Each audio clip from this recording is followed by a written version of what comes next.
A flight attendant commits an unthinkable act, slapping a black mother holding her crying baby in the middle of a packed flight.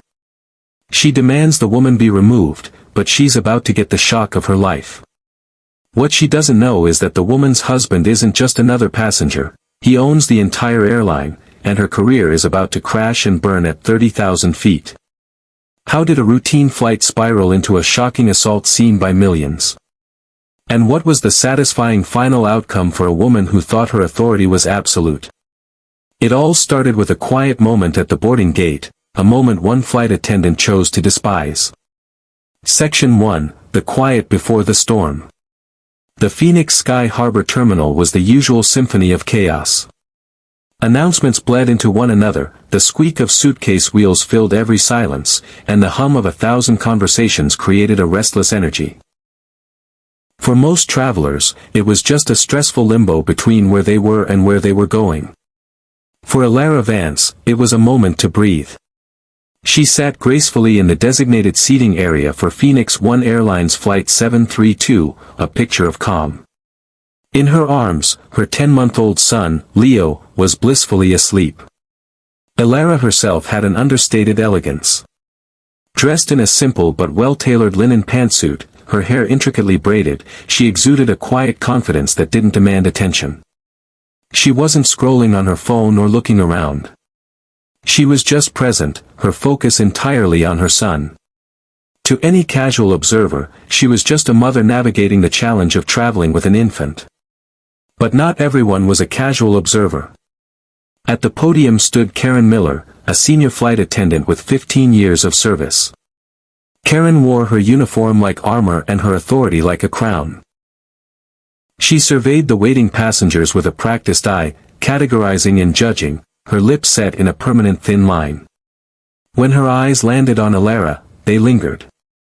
She saw a black woman in the priority boarding area, an area Karen guarded with the ferocity of a palace guard. She noted the expensive-looking stroller, the high-end leather of the baby bag, and the serene posture of the woman herself. But Karen's mind didn't see a passenger who belonged. Instead, a familiar, bitter story began to play in her head.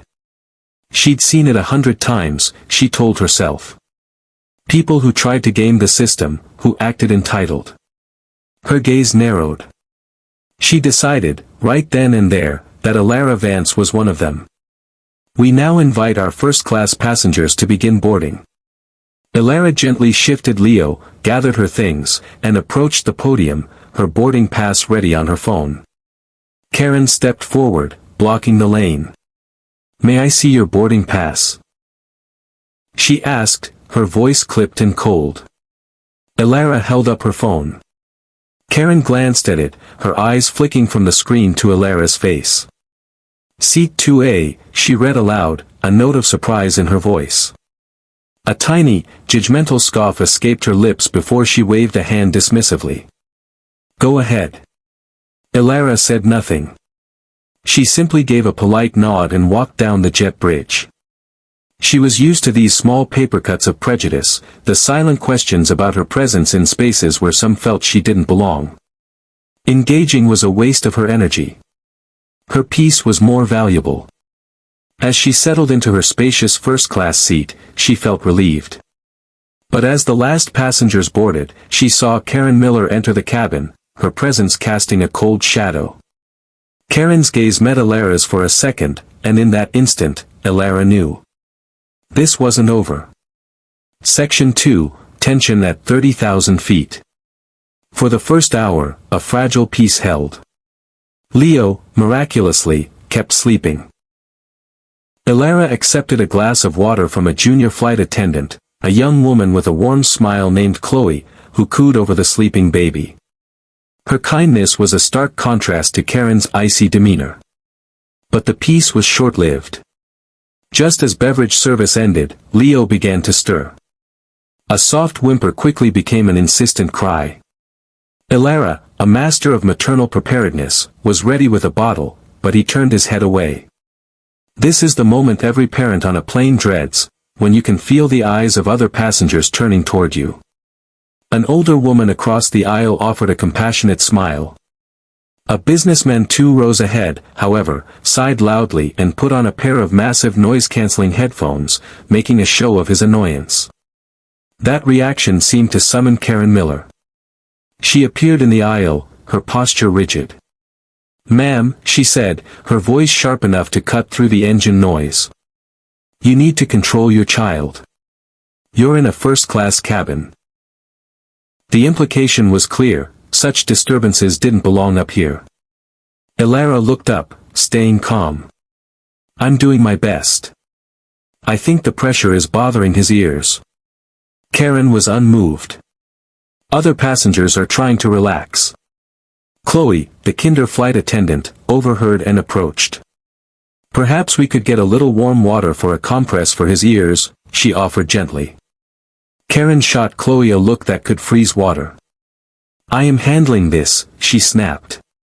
Chloe flushed and retreated to the galley. "I'm just going to walk with him for a moment," Elara said, unbuckling her seatbelt. "The aisle needs to remain clear for service," Karen stated flatly, wielding a minor rule like a weapon. "I'll be mindful," Elara replied, her patience fraying. She stood and began to pace, gently patting Leo's back. His cries softened slightly. But for Karen, this wasn't a solution, it was defiance. She watched with narrowed eyes, resentment blossoming into full-blown animosity. She couldn't stand the quiet dignity with which Elara carried herself. Every calm response from Elara seemed to fuel Karen's irrational anger. After a few minutes, she marched back. "Ma'am, I have already asked you to be considerate. If you cannot quiet your child and return to your seat, I will have to report this as a passenger disturbance." "A passenger disturbance? For a crying baby?" Elara stopped pacing. "Are you being serious?" "I am always serious about the comfort of my flight," Karen retorted, her voice rising. "You were given an instruction and chose to ignore it. Now there will be consequences." The power play was no longer subtle. It was raw and ugly, and about to escalate into something that would shock everyone. Section 3, The Unthinkable Act. The cabin was thick with tension. Passengers weren't pretending not to notice anymore. Phones were subtly angled. Everyone was a witness now. Leo, sensing his mother's stress, began to wail louder. Elara's heart ached for him. She sat back down, trying to create a small bubble of peace in the middle of the storm. "It's okay, my sweet boy," she murmured. "Mama's here." But it wasn't going to be okay. Karen Miller was operating on pure fury. In her mind, Elara's politeness was a mockery, and the baby's crying was a personal affront. She strode back to seat 2A, her steps heavy. She leaned in close, her face contorted with rage. "This is your final warning," Karen hissed. "This is a first-class cabin, not a public playground. If you can't shut that baby up, I will personally see to it that you are escorted off this plane when we land. Do you understand me?" Elara looked up, her composure held by a thread. "I am doing everything I can," she said, her voice trembling with disbelief. "He is a baby. If you could just give me a moment of peace, perhaps." She never finished. In a shocking, impulsive burst of violence, Karen's hand shot out. She slapped Elara across the face. The sound was sharp, ugly, and final. It cracked through the cabin, silencing everything, the engines, the crying, the whispers. A collective gasp swept through the seats. The businessman ripped off his headphones, his mouth agape. Elara's head snapped to the side. A bright, stinging pain radiated across her cheek. But worse than the pain was the humiliation. To be struck, while holding her own baby, in front of a plane full of strangers. Startled by the violent motion, Leo let out a piercing, terrified scream. Elara slowly turned her head back to face Karen. Her eyes, once calm, now held a cold, clear fire. The woman who emerged was no longer just a mother trying to get through a flight. Karen seemed as stunned by her own actions as anyone. Her hand trembled, her face pale with the dawning, catastrophic realization of what she had just done. She had crossed a line, and there was no coming back. Section 4, The Reveal. For a long moment, the only sound was Leo's terrified crying. Karen stood rooted to the spot, but her first instinct wasn't remorse. It was to double down. "That's it," she stammered, trying to reclaim her authority. "You are an unruly passenger. I am having you arrested upon landing." She was trying to reframe the narrative, to make herself the victim. Elara Vance just stared at her. The sting on her cheek, the sound of her son's cries, it all settled into an icy resolve. She gently shushed Leo before turning her full attention to the trembling flight attendant. Her voice, when she spoke, was not loud, but it carried through the silent cabin with absolute weight. "You are correct that authorities will be waiting when we land," Elara said, her words precise. "But they will not be for me." She paused. Karen's eyes darted around nervously, looking for an ally who wasn't there. Elara continued, her voice unwavering. "I want you to deliver a message to the captain. Tell him he needs to contact Marcus Thorne." "Do you know that name, Karen?" The name was familiar, but in her panic, Karen couldn't place it. Marcus Thorne. The founder. The titan of industry. The man whose face was on business magazines. The owner of Phoenix One Airlines. A sickening wave of dread washed over her as the connection clicked into place. Elara's eyes were locked on hers. "Tell the captain to inform Marcus Thorne that his wife, Elara Vance, and his son, Leo Thorne, were just assaulted by a member of his staff on Flight 732. Tell him his wife was slapped in the face while holding his son. And then," she finished, her voice a steely, quiet command, "tell him he needs to meet his plane at the gate." The name, Elara Vance, hung in the air. The wife of Marcus Thorne. The reveal was a quiet, devastating detonation. It vaporized every last scrap of Karen Miller's authority. Her arrogance, her prejudice, her petty tyranny, it all evaporated, replaced by raw, primal fear. Her jaw went slack. Her eyes, wide with horror, darted from Elara's face to the baby. Leo Thorne, the son of the man who owned her entire world. A murmur rippled through the passengers as they processed it. The businessman's jaw was on his chest. Karen Miller stumbled backward, her hand flying to her mouth. The world she had built over 15 years had just been obliterated by a single, violent impulse and a name she would never forget. The shockwave from Elara's revelation hit the crew hard.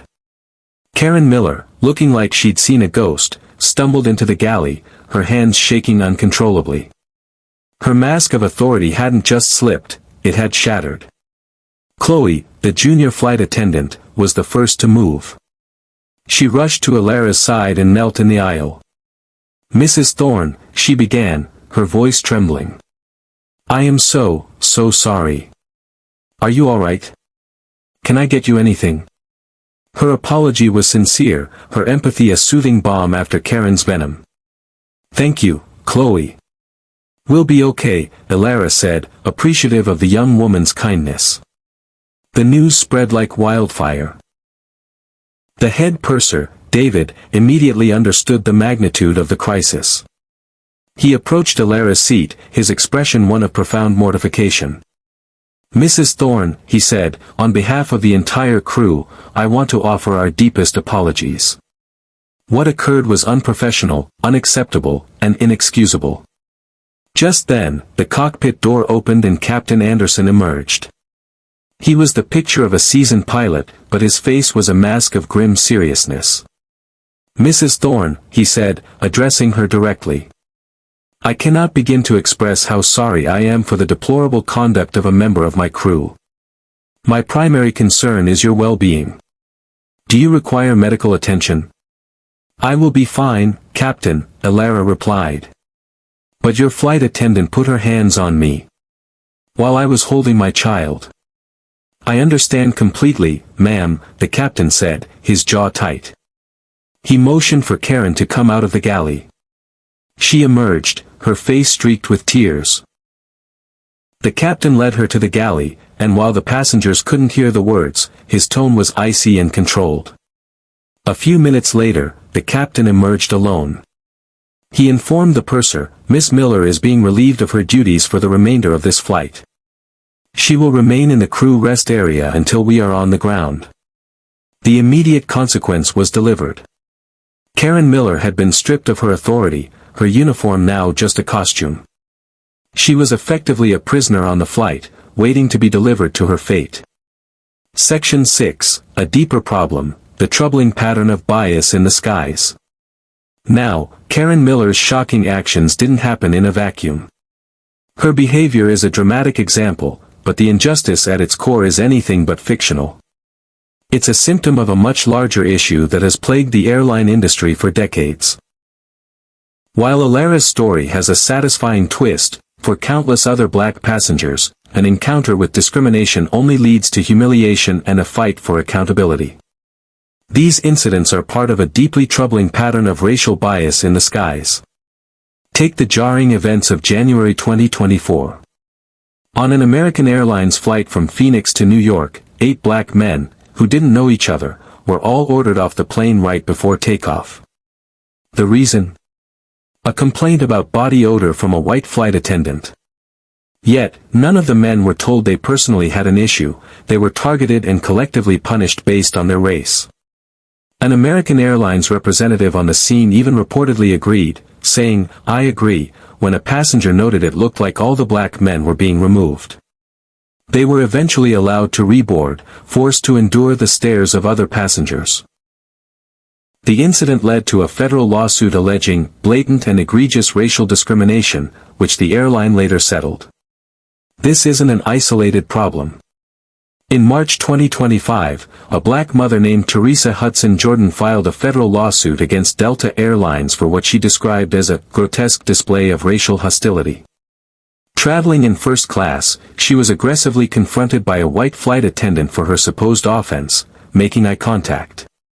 The flight attendant allegedly threatened to turn this plane around if Jordan didn't lower her gaze.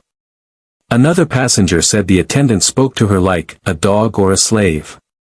Despite her remaining calm, Jordan and her daughter were removed from the flight. These modern incidents echo a painful history. For much of the 20th century, aviation was a white man's game. Airports, especially in the South, were segregated. Airlines refused to hire black pilots or flight attendants for decades, fearing backlash from white passengers. It took landmark legal battles, like Marlon D. Green's 1963 Supreme Court victory against Continental Airlines, to begin breaking down these barriers. His fight opened the doors for other minority pilots, but as recent events show, the journey for equality is far from over. Section 7, the landing and final karma. The descent into New York was tense. As the plane taxied towards the gate at JFK, Alara looked out the window. There, standing on the jet bridge, was her husband, Marcus Thorne. He stood alone, his posture radiating immense power and controlled fury. The moment the seatbelt sign turned off, the captain's voice came over the intercom. "Ladies and gentlemen, we ask that all passengers please remain seated until Mrs. Vance and her son have deplaned." It was an unprecedented announcement. No one moved. The cabin door opened. Marcus stepped on, his eyes immediately finding Alara. He knelt by her seat, his gaze softening as he looked at her and their sleeping son. "Are you okay?" he asked, his voice low and filled with protective anger. Alara nodded, a single tear finally escaping. "I'm okay now." He gently touched her face, his jaw tightening as his thumb brushed near the red mark. He helped her gather her things, lifted Leo into his arms, and guided her off the plane. At the end of the jet bridge, 2 airport security officers and a Port Authority policeman were waiting. They were not for Alara. As other passengers began to disembark, they saw the final act. Captain Anderson personally escorted a pale and weeping Karen Miller off the plane. She was handed over to the security officials, her career officially and unceremoniously over. The karmic debt was paid in full, right there on the tarmac. Resolution and broader changes. The story didn't stay at the airport. Within hours, cell phone footage of the slap went viral. Public outrage was swift, and hashtags like #FlyWithDignity and #JusticeForAlara trended for days. Karen Miller was fired before the plane was even cleaned. For Marcus Thorne and Alara Vance, however, punishing one employee wasn't enough. They knew Karen was a symptom of a larger disease. The culture at Phoenix One, the company Marcus had built, had failed to protect his own family, which meant it was failing countless others. 2 weeks later, Phoenix One held a major press conference. Alara, poised and powerful, addressed the media not as a victim, but as an advocate. She spoke of her experience to highlight the systemic issues of bias that plagued the industry. Then, Marcus announced the Dignity in Service initiative, a complete overhaul of the airline's training and accountability protocols. In partnership with civil rights organizations, Phoenix One developed new, mandatory training focused on anti-bias education and de-escalation. They also instituted a zero-tolerance policy for any verified act of discrimination. The slap heard at 30,000 feet became a catalyst for change. It was a brutal lesson in accountability and a reminder that prejudice, left unchecked, leads to ruin. And it ended not just with the downfall of one flight attendant, but with a promise to build an airline where every passenger would be treated with the dignity they inherently deserved. CTA and outro. The story of Alara Vance and Karen Miller is a stark reminder of what happens when prejudice goes unchecked. While the outcome was decisive, the incident highlights a problem that requires more than just one person's firing to solve. So what do you think is the most effective way for airlines to tackle this systemic issue? Let us know your thoughts in the comments. For more stories of karma and accountability, don't forget to like, subscribe, and hit that notification bell.